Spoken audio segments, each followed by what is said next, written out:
Hello Facebook users.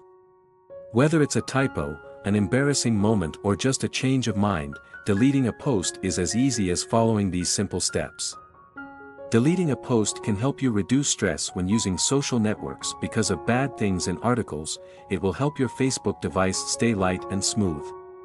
It will also help you easily control without fear of confusing information. In this guide, I'll walk you through the process. Step 1. Open the Facebook application. Step 2. Go to your profile by tapping the hamburger menu, 3 horizontal lines, and select your name. Step 3. Find the post you want to delete. Tap the 3 dots, upper right corner of the post. Select delete. Step 4. Confirm by clicking delete post. Deleting these posts will make it easier for you to organize the data on your profile. But if you delete it, it will be difficult for your friends to grasp this information. It will also be difficult for you to undo this data. This information is compiled by AnHome Tech. Thanks for watching.